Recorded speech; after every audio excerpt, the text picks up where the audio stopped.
mas como os espíritos reencarnam. Saber da influência do mundo espiritual na nossa vida. Os espíritos influenciam mais na nossa vida do que nós imaginamos. Muitas vezes são eles que nos controlam, para o bem, para o mal, mais ou menos.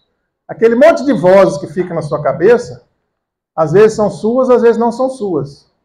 Faz isso não, rapaz. Não, eu vou fazer sim. Faz sim. Você não é homem. Igual na escola, quando você quer fazer uma briga, não fica um monte de gente, para, deixa disso, e uma turma fala, vai. No mundo invisível também é assim. Mas o impulso, a energia inicial é sua. E às vezes o obsessor está ali porque numa vida anterior ele causa influência sobre você por coisas que você fez. A gente não é tão inocente assim. Aí uma pessoa essa semana falou assim, é um absurdo vocês são masoquistas, vocês gostam de sofrer, e Deus também é sádico. Olha que beleza, esse aí tá bem, né? E você é inteligente, meu amigo, você vai assistir essa palestra, você vai lembrar que você falou isso comigo. Porque se eu lembrasse de que eu fui na vida passada, eu não ia errar. Se todo mundo soubesse que existe um mundo espiritual e que fez em vidas anteriores, o mundo seria melhor, não teria terrorista, não teria assassino, o mundo seria perfeito.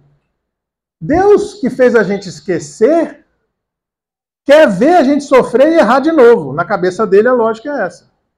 Se eu esqueci, eu vou errar tudo de novo, vou sofrer de novo, e Deus está gostando de me ver sofrer. Então ele já errou porque está pensando em Deus como se fosse uma pessoa, né? Deus não é uma pessoa, não tem sentimentos como o nosso, tá? Deus, o Criador do Universo. Por que nós esquecemos das vidas anteriores? E o que o livro dos Espíritos que a gente traz? Um véu do esquecimento. Olha o detalhe, véu. Sabe o que é véu, né? Aquilo que usa na igreja, assim. Que você, pelo véu, você vê, mas não vê. Mas você vê alguma coisa pelo véu, né? É isso que a gente nasce, com o véu do esquecimento. Não é esquecimento total. Quer saber quem você foi numa vida passada? Você tem vontade de roubar? Você foi ladrão. Tem vontade de matar? Você foi assassino. Tem vontade de morrer? Provavelmente você suicidou em alguma vida. As nossas inclinações mais fortes nos dão uma pista de quem a gente foi numa vida anterior. Mas a gente não pode lembrar integralmente, porque seria impossível conviver e ter uma mente sadia. Você sentar na mesa com a sua esposa e saber, você me matou, né? Ela, eu te matei depois que você lá no ano 300 também me esfaqueou. Você ia fechar o olho de noite sabendo que ela lembra que você lembra? Vai que ela quer um replay. Seria impossível. Ah, mas a gente pode evoluir no mundo espiritual? Pode. A gente continua evoluindo mesmo como espírito, a gente aprende lá. Só que muitas vezes lá você encontra com o seu assassino, você já está esclarecido, você fala assim, ô colega, vamos jogar, vamos brincar. Ó, tudo legal entre a gente. Não tenho mais nada, já perdoei, ele me perdoou, entendi. É mesmo? Vamos ver, nasce lá. Irmão. Aí quando o irmão aqui, um pega no pescoço do outro, é aquele ódio, ou seja, não houve um perdão verdadeiro. A gente, se soubesse quem foi na vida passada, a gente ia fingir que era bom. Aí ele falou, a esse amigo, não, a gente ia ser bom. Eu falei, olha, vou falar um caso meu. A gente não deve falar da gente, mas quando é no sentido educativo, a gente pode falar. Quantas vezes eu estou no carro, no sinal, vem uma pessoa e bate no vidro até, pedindo. E às vezes 2, 3, 4, 5 sinal. Quem anda em Recife sabe como é que é, né? O tempo todo. Às vezes eu dou alguma coisa porque eu fico comovido. Mas às vezes eu dou alguma coisa para aquela pessoa ir embora. Não foi bondade, foi? Não. Foi verdade. Quem olhar fala assim, mas como ele é bonzinho, olha lá, ele deu. Mas o meu coração não estava movido de generosidade. Então Deus quer que a gente faça uma transformação verdadeira naquilo que nós somos. Não é fingimento. Se você evoluir espiritualmente, não precisa encarnar. Os seres mais evoluídos não precisam nascer. É como se fosse uma técnica de ensino. Você tem uma proposta de ensino para a criança aprender a alfabetizar. Quem foi mais antigo, eu fui alfabetizado pela abelhinha. Lembra da abelhinha, né? Depois mudou as cartilhas. Aí, beleza, usou a abelhinha, ele aprendeu, está alfabetizado, beleza. Ah, eu fiz a abelhinha, ele não aprendeu. Então eu tenho que usar uma outra técnica nele. Aí, também não aprendeu, tem que usar outra. Até achar um caminho para que ele consiga ser alfabetizado. E é mais ou menos assim na nossa evolução como espírito. Eu posso resolver os meus problemas aqui. Eu posso vir com um monte de conflito kármico e resolver aqui na Terra, beleza. Não resolvi aqui na Terra, morri cheio de problema. Posso resolver no mundo espiritual. Não resolvi lá, vou resolver nas próximas existências. E às vezes eu não estou em condição mental de entender o meu atraso. Eu sou tão selvagem que se logo na vida seguinte vier o troco do que eu fiz, aquilo que eu plantei, se eu for colher na outra vida, eu não vou aprender. Então, às vezes, aquele ser mais selvagem, mais animalizado, vai demorar 3, 4, 5 existências para que ele venha o karma e ele consiga aprender através daquela experiência. Chorar lágrimas de amor e de dor ao mesmo tempo.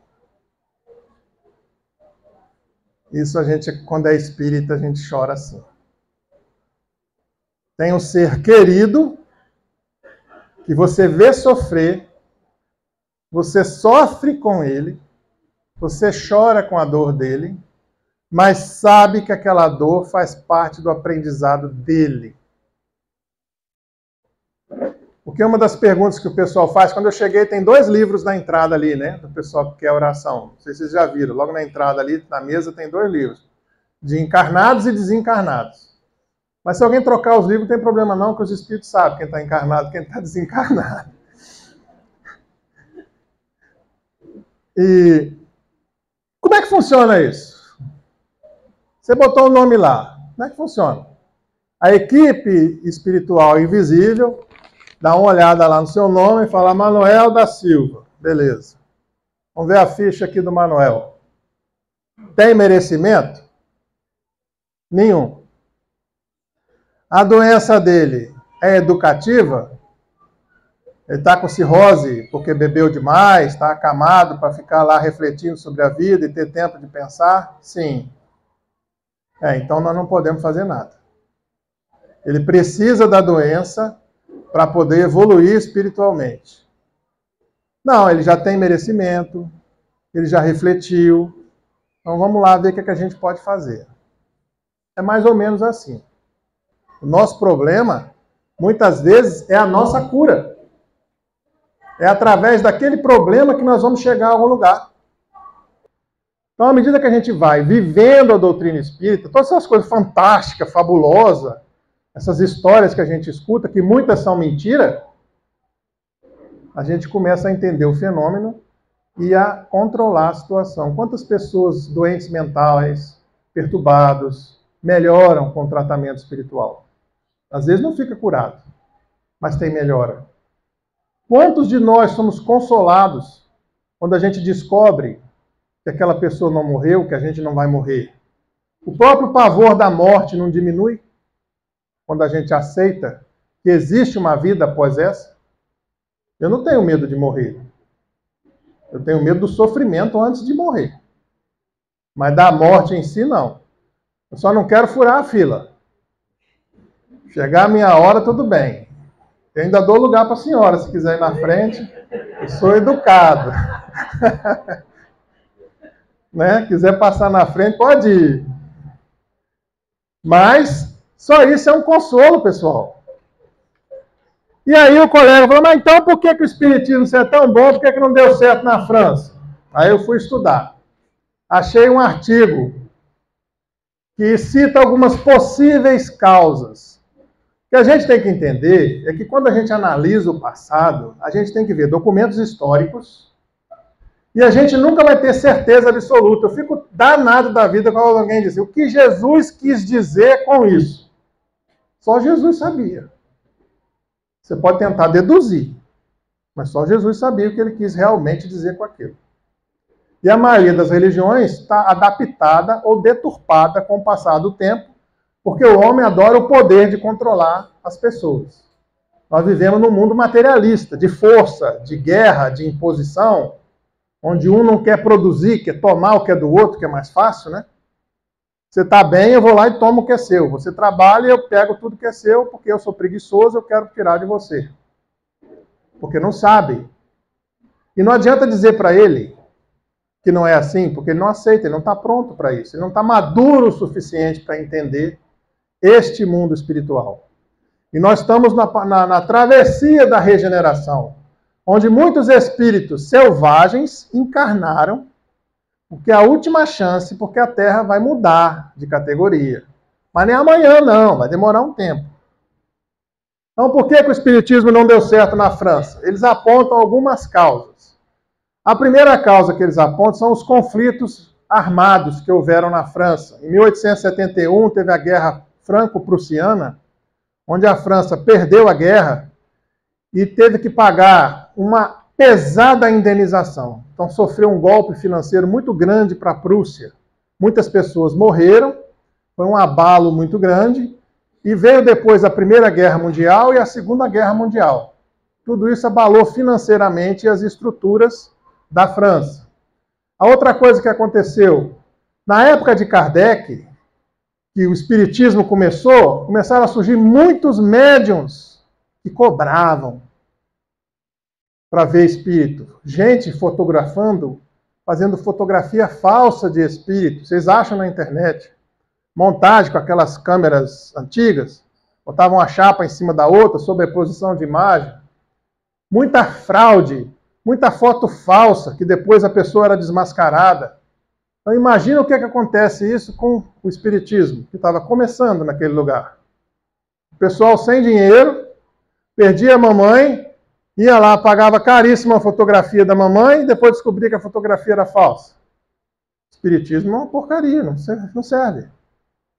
A perseguição das religiões e dos poderes. A sociedade espírita foi invadida na época da França lá pelos nazistas, que queimaram um monte de coisa, dizendo que era uma sociedade secreta rebelde. Então foi muito perseguido o espiritismo na França.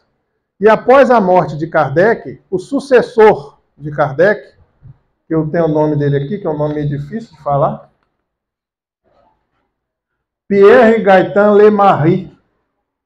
Pierre Gaëtan Lemarie foi o sucessor que assumiu lá a Revista Espírita, e alguns acham que ele não foi um líder que soube conduzir a situação. Tanto que ele foi acusado e preso por 1 ano por publicar fotos falsas de espíritos na Revista Espírita.